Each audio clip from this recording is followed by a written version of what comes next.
En 1783, Joseph-François Perrault épouse Ursule McCarthy et s'installe à Montréal.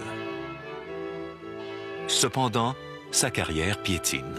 C'est pour ça qu'à ce moment-là, il commence à se demander s'il ne devrait pas changer d'orientation et plutôt que faire carrière dans le commerce et dans l'industrie, essayer peut-être de s'en aller du côté professionnel et de devenir avocat. Et à ce moment-là, il n'y a pas d'université, il n'y a pas de faculté de droit. Alors, il s'agit de s'inscrire auprès soit d'un notaire ou d'un avocat et de faire ce qu'on appelle la cléricature. C'était comme ça que ça se faisait. Alors, on signait un contrat avec un maître. D'ailleurs, tous les métiers depuis le Moyen Âge se faisaient comme ça. On faisait l'apprentissage auprès d'un maître. Donc, il le fait avec un avocat de Montréal qui s'appelle Pierre Mézières et il commence donc son apprentissage de droit pour devenir avocat. Et il a fait 4 ans et demi. Et là, Pierre Mézières est mort.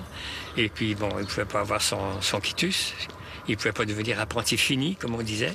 Alors, il a demandé au gouverneur de lui donner une commission d'avocat.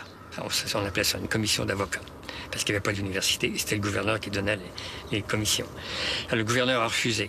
Et là, il avait un grand ami qui s'appelait le juge de Bonne, qui lui était très, très bien avec les Anglais. Alors, le juge de Bonne, qui est son grand ami, va essayer justement de lui trouver un emploi à Québec.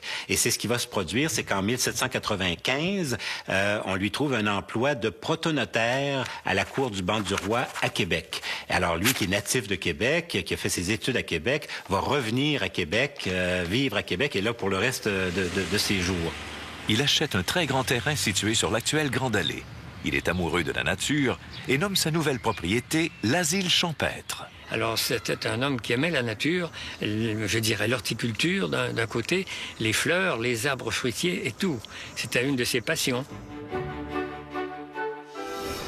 J'ai étudié et mis en pratique journellement l'art de cultiver. Les succès obtenus sont renversants. Je dois en faire profiter tous mes compatriotes. En 1796, Joseph-François Perrault fait son entrée en politique. Pour pouvoir changer les choses, il lui faut participer aux décisions.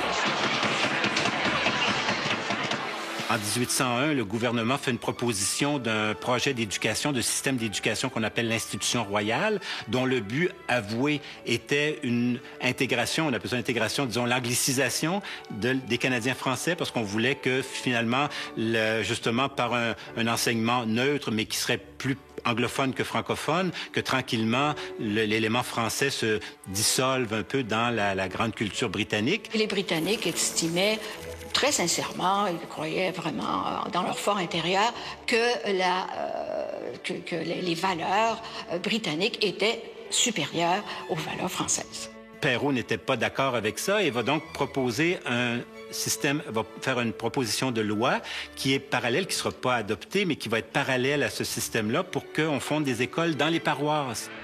Comme ami dévoué de l'instruction publique, je vous soumets un nouveau projet qui, s'il est adopté, pourra procurer à la province un bien réel.